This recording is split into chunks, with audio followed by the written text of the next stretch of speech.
បានសូមលំអរកាយគោរពជំរាបសួរទៅដល់ពុកម៉ែបងប្អូនទាំងអស់គ្នាដែលនិយមលេងក៏ដូចជាតាមដាននៅតម្រុយឆ្នោតយួនប្រចាំថ្ងៃនេះវិលមកកាន់ថ្ងៃថ្មីថ្ងៃទី8ខែ1 2026ចឹងឃើញថាតម្រុយ admin ឲ្យកាលពីម្សិលមិញណាបានចូលត្រូវនៅម៉ោង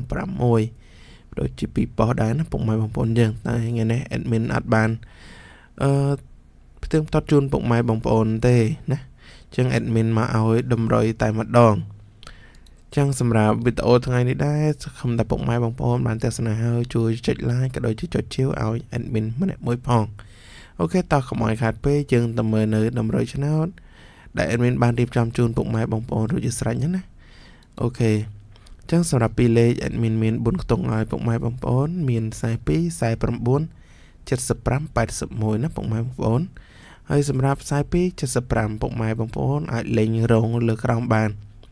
ហើយសម្រាប់49និង81ពុកម៉ែបងប្អូន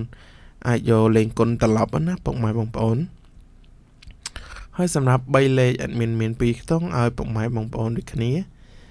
មាន294គុណនិង785គុណណាពុកម៉ែបងប្អូនហើយសម្រាប់លេខអក៏ដូចគ្នាដែរ admin មាន2ខ្ទង់ឲ្យពុកម៉ែបងប្អូនគឺអខ្ទង់40និងអខ្ទង់7ចឹងសម្រាប់តម្រុយថ្ងៃទី8 admin មានតែប៉ុណ្ណេះជូនពុកម៉ែបងប្អូនសកម្មតែពុកម៉ែបងប្អូនឃើញហើយស្រឡាញ់នឹងពេញចិត្តយកទៅផ្សងសំណាងចូលត្រូវទាំងអស់គ្នាណាពុកម៉ែបងប្អូនយើងហើយសកម្មថាពុកម៉ែបងប្អូនកុំភ្លេចជួយចុច like ក៏ដូចជា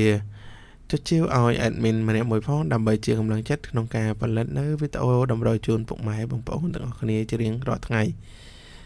ហើយក៏ជូនពរពុកម៉ែបងប្អូនទាំងអស់គ្នាយកលេខសំណាងទៅផ្សំណាងចូលបានហេងទាំងអស់គ្នា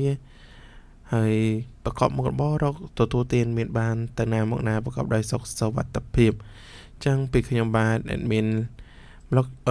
មានលៀបឆ្នោតយួនក៏សូមលំអរកាយគ្រប់លាពុកម៉ែបងប្អូនតែប៉ុណ្ណេះ